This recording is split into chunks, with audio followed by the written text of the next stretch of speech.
Табақ толы етті жағалап, енді ауыз тие бергенде, қыртыс есікті біреу жұлқып ашты. Қожайын әйел екен. Ашулы дүрсе қоя берді. Мынау кім? Қатар атып тұрдық. Досым еді, тәте. Сендер жас отаумыз, басқа ешкім жоқ деген едіңдер. Енді үшеу болып апсыңдар. Мен сендерді білем, көбейіп аласыңдар. Үйді қоқыстып жіберіпсіңдер. Түнімен темекі шегесіңдер бұрқылдатып. Қашан шектім мен? Темекі шекпеймін. Демекші болып едім, досым білегімнен тартып қалып, үндеме деген сыңай танытты. Сізге тамақтан кейін барып түсіндірейін деп отырғам, ақшасын берем ғой. Қадірлеріңді кетіргенше сөйтпейсіңдер ме баяғыда? Есікті тарс еткізіп жапты да бұлқан талқан болып шығып кетті. Досымнан ұялып кірерге тесік таппай тұрмын. Келіншегім сыр білдірместен жымиып күліп қояды. Досым иығымнан қағып жұбатқандай болды. Қожайынға ақша апарған кезде бір кеңдеу ескі темір төсек берді. Досымды соған жатқыздым. Торы салбырап, құйрығы жерге тиді. 3 күннен кейін адам көрге де үйренеді. Біз де қараңғы пәтерге үйірлесе бастадық. Таңертең тастай қараңғы пәтерде шалбарымның қайда тұрғанын, жейдемді қайда ілгенімді, аяқ киімімнің қай жерде жатқанын ойланбай-ақ табатын болдым. Тіпті шалқалап жатқан бетте қиналмай қол созсам болды, қуықтай пәтердің қай жерінде болса да іздеген дүниемді оңай бас салам. Бұл күндері ел ауылдан туысым келетін болды деп қуанса, мен туысым келетін болды деп қорқатын болдым. Әуел десеңіз дәл мынадай кезде әке мен шешемнің келуін де қаламайтын едім. Бұл менің жалғыз қорқынышым. Қайнағам келсе қайттым, ойбай-ау, ұят болды-ау. Қайсы төсекке жатқызам деп сары уайымға салындым. Телефонмен сөйлескенде әдірісін айтқан соң өзім тауып барам деген еді. Бір күні кеште ойламаған жерден жаңбырлатып жетіп келмесі бар ма? Лашығымызды көріп шошып кетті. Есіктен төрге дейін көзі шарасынан шыға жаздап үрейлене көз жүгіртті. Шәй ішіп отырмыз. Шабаданның мен қозғалған кездегі қаудырлаған дыбысынан басқа тырс еткен дыбыс шықпайды. Ешкімде үн жоқ. Шәй ішіңіз аға, деймін қайнағама жалпақтап. Іштей шәйді аз ішсе екен деп тілеймін. Түзге шығу бұл үйде қиямет екенін қайнаған байғұс қайдан білсін. Ештеңе ойламастан сораптап отыр. Бір кезде үйдің төбесінен тамшы тама бастады. Отқа қақтаса да тер шықпайтын тандырдай денемді суық тер басты. Себепсіз ыржақтай бердім. Ауылдың әңгімесін сұраған болып сөзге тарттым. Жарытып ештеңе айтпайды. Әдетте ауыз-аузынан жұқпайтын шешеннің нақ өзет, енді ұртына су толтырып алғандай үнсіз отыр. Тамшының тамғанын пайдаланып, терлеп жыбырлатып әкетіп бара жатқан желкемнің терін әкесін танытып отырып сүртіп тастадым. Қайыршыға жел қарсы деп енді дастарханға тамшы тама бастады. Тамған сайын жүрегіме біреу ине пісіп алғандай күй кештім. Қайнағамның ыдысына тамшы тамыза көрме деп Алладан іштей тілей бергенім солақ екен, кесенің дәл қасына тамшысы түскірдің тамып ақ кеткені. Тамыза көрме деп іштей бәйек боп мен отырмын. Әне бір тамшы ернеуін сүріп те өтті. Әне тамып та кетті қайнағамның шындыдағы шәйіне. Маңдайымнан сұп-суық тер бұрқ етіп қалды. Тер ыстық болушы еді, осындайда суық тер болады екен-ау, деп таң қаламын. Басқа шыныға құяйық деп қайнағамның шынысына қолымды соза беріп едім. Ол керегі жоқ деп шәйді сылқ еткізіп іше салды. Ашуланғаны ма, жоқ, бізді ұялтпау үшін солай істеді ме, ол жағын білмедім. Енді қайнағама қарайтын менде бет жоқ. Бұрын тамшы тамбаушы еді. Не болды екен, деп ұялғаннан төбеге қарап едім. Келіншегім: біз келгелі жаңбыр бірінші рет жауды ғой, деп түйеден түскендей дүңк еткізді. Бетіне жалт қарадым. Қысылғанда менің сөзімді сөйлемегені қалай, дауысында діріл бар. Жүзі бұлт бүркенген күндей күңіренте қалыпты. Көзінің үсті домбығып, ұзын кірпіктерінің ұшынан мөлдір тамшы ыршығалы тұр. Әнеу күні жауған секілді еді ғой, деді мыңқылдап. Жауап болмады. Бұрын шыны көрмеген адамдай шыныны қолыма алып, сипалап үңіле бердім. Жау жағадан алғанда бөретектен алып, сол сәтте дастарханның екі шетінен екі тарақан пайда болды да, қарама қарсы жорғалай жөнелді. Келіншегім шөгіп барады. Тарақан құдды соғыс майданына жекпе-жекке шыққан қас батырдай екпіндеп келді де, бір-біріне тұмсық түйістірді. Бір-біріне айбар шекті.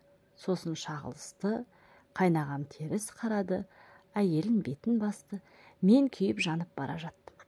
Тамағым кебірсей берді, құрт малтап отыр едім, сол құрт өңешіме тығылып қалғандай, сөйлесем дыбысым шықпайтындай сезілді.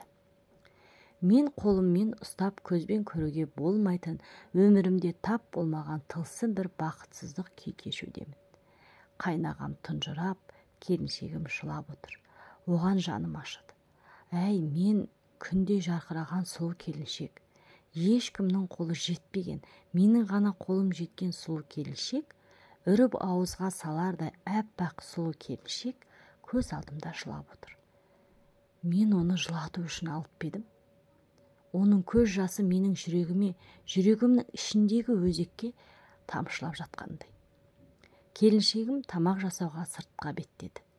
Үйдің іші үй емес, төбесі түсіп құлазыған ескі моладай қаңырады. Жалғыздың күйін кешіп мен қалдым. Қайнағамның бетіне қарауға дәтім шыдамады. Келіншегім бейне бір алыс сапарға кеткендей сағындым да қалдым. Бір сылтау тауып мен де сыртқа атылдым. Қазан аяқ жақта әбігерленіп жатқан келіншегімнің қасына бардым. Жылап тұр екен. Ту сыртынан қапсыра құшақтай алдым. Жақтыртпаған адамдай бұлқынды. Мен де жылап жіберіппін. Көз жасым желкесіне тамып жатты. Келіншегім қарсылық көрсетпеді. Мұрнын пыс-пыс тартып, ыдысын жуып, жылап тұр. Ана қатынға бар, тез, пәле салады, деді өксіп. Үйінде жоқ, деді мен де өксік аралас. Жаңа келді. Тура жүгірдім. Қараңғыда біреу өте шыққандай болып еді, қожайын әйел екен. Қайқаңдап ұшып барады. Біздің есікке таяп қалыпты. Тәте, дедім. Даусым жарықшақтанып шықты. Кілт тоқтады. Қатып киініп алыпты. Әдетте алба-жұлба жүретін.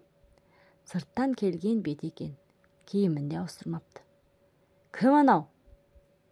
Деді ашуланып. Қайнағам еді, ауылдан келіпті. Сендердің ақ қайнағаларың таусылмайды екен? Абай, ақырын сөйлеңіз, естіп қояды. Намысшыл, өздеріңше ақша бермей қонғызбақсыңдар ғой. Міне ақша, деп 200 теңгені ұсына берген едім. Керегі жоқ, деді сөзін шорт түйіп. Кетіңдер ертеңнен бастап.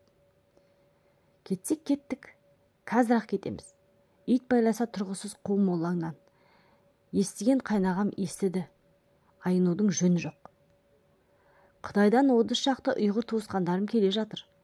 Олардың бәрі үйге сыймайды. Солар келем дегенше мына пәтерлерді тегіс жөндетіп қоюымыз керек. Сендер жатқан бөлмеге лайкам жатады. Лайкасы ит еді. Біздің сонда ит құрлы да құнымыз болмағаны ма? Дәл осы сәт ұйғыр қатын көзіме аш қасқырдай елестеді. Сен бізді кім деп тұрсың? Онда бүгін кетіңдер, деді де шығып кетті. Кетсек кетеміз. Немене, сенен басқа да үй жоқ бекен? Дедім кетіп бара жатқан әйелдің соңынан айғайлап. Біз көшеміз, дедім сосын келіншегіме қарап. Естідім. Үні аянышты шықты. Бөлмемізге баруға жүрексініп, қазан ошақтың маңын торғолдаумен қалдым. Ағамның қасына барсаңшы. Мен ұялып тұрмын. Садаған кетейін, сен баршы. Жарайды, мен барайын. Сен тамақ ішерде келерсің. Бөлмеге кіріп кеткен сол екен, дереу тасыр-тұсыр жүгіріп келді. Ағам жоқ, кетіп қалыпты. Осы сөз маған ағам өліп қалыпты дегендей қайғылы әрі аянышты естілді. Көшеге жүгіріп шықтым. Жаңбырдың астында біреу тар көшені бойлап бара жатқандай көрінді. Қайнағам емес пе екен? Айғайлап шақырмасам жете алар емеспін.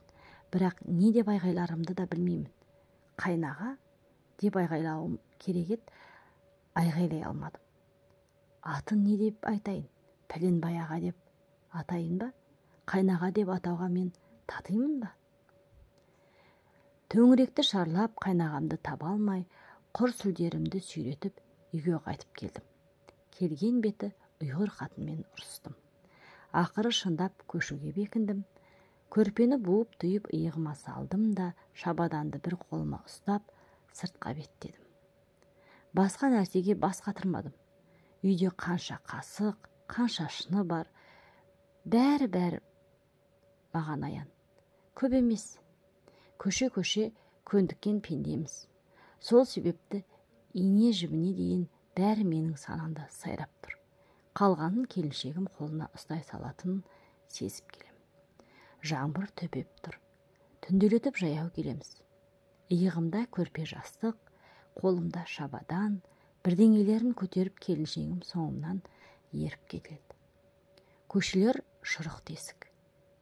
Шұңқырына аяғыңды малып алсаң, су шалп етіп тірсегінен келеді. Алғашында қорғанып едім, сәлден соң соқыр адамша былшылдатып баса бердім. Алдымда машина көрінсе де, қорғанар мен жоқ. Машина көрінбеді, такси ұстауға үлкен жолға қарай беттедік. Аялдаманың тұсынан шықтық. Судан шыққан тышқандай аялдаманың астына жаңбырдан паналап тұрмыз. Ойым такси тосып пәтер іздеу. Бағыма қарай жақсы біреу табылатын шығар деп үміттенем. Сіркіреп жауған ақ жаңбыр басылар емес. Астынан су шықты ма? Деуші еді. Су емес, шу шықты ғой. Су шығатын үйім болса, жеті түнде безбей-ақ, тұншығып өлсем де жата берер едім. Әттең. Кенет аялдамадағы жарнама қағазына көзім түсті. Бізге қажеті бар ма екен деп үңіле түстім. Көзім жайнап сала берді. Үй жалдап алғың келсе, хабарлас депті. Өңім бе, түсім бе? Неше қайталап оқып шықтым. Телефон нөмірі де анық жазылыпты. Дереу телефон шалдым. Ар жағынан «Бұл кім?» деген еркек дауыс естілді. «Аға, мен ғой, жарнамадан оқыдым. Пәтер іздеп жүр едік». «Я, бар. Бірақ қазір өте жай болып кетті ғой». «Бәрібір аға, бағасын айтыңызшы. Қазір өзіміз барамыз». «Неше адам едіңдер?» «Жас отаумыз, келіншегім екеуміз ғана». «Үйленген бе едіңдер?» «Бізге бала шағаның керегі жоқ». «Мына кейіпімізбен баланы қалай бағамыз аға? Әзірше баламыз жоқ». Онда былай болсын. Мен де әйеліммен бірге тұрамын. Бір бөлмесін жалға береміз». «Қанша болады? Әдірісін айтыңызшы». «Бағасы 20 000 теңге. Қымбат емес шығар?» «Қымбат емес». «Ертең келсеңдер қайтеді?» «Жоқ, қожайынмен келіспей қалып, бізді қуып шыққаны». «Мына түнде ме? Неткен опасыз еді?» «Ей, өздеріңде тентексіңдер ғой тек. Тыныш жүрмегенсіңдер». «Жоқ, бізде кінә жоқ». Келіншегімнің жүзін жас жуып кеткен бе, әлде жаңбыр суы жуып кеткен бе, әйтеуір малмандай су. Ерні дір-дір етеді. Жаңбырдан қорғана түсіп, менің мимикамды бағуда. «Онда былай болсын, бауырым. Біз тыныштықты қалаймыз. Қонақ келмейтін болсын». «Жарайды. Арақ ішуші болмаңдар». «Ол не дегеніңіз аға? Мен арақ ішкен адамды өлердей жек көрем». «Мен ішем ғой. Мені де жек көресің бе?» «Жоға, сіз іше беріңіз. Сіз жек көрмеймін». Тамақты бөлек жасап ішесіңдер». «Оны білеміз енді. Бірге тұрып жүрміз ғой». «Келіншегің биік өкше аяқ киім кимейтін болсын». «Неге? Оның қатысы қанша?» «Қатысы қанша дейсің бе? дәлізден кіргенде мазамыз кетеді ғой. Жарайды. Далаға шыққанда аяқтарының ұшымен басып шығыңдар. Неге? Дыбыс шықпау үшін. Әйелім ұнатпайды. Айтқаныңыз болсын. Ал кірген кезде онда да аяқтың ұшымен кіреміз ғой. Жоқ, кірген кезде өкшелеріңмен ептеп дыбыс шығармай кіріңдер. Мақұл. Ал тамақ жасаған кезде иісін шығармай аяқ табақты сылдырлатпай жасаймыз ғой. Оны қайдан білесің? Аға, тыңдап тұрмын. Атаңның басы. Не? Сен адам боқтадың ғой. Кімсің өзің? Боқтықтың үлкені мынау. Естіп ал, қазақ былай боқтайды. 77 атаңның басы. Үй тексіз хайуан сол. Ойнастан туған малғын, дедім де телефонды жаба салдым. Жаңбыр толастайын деді.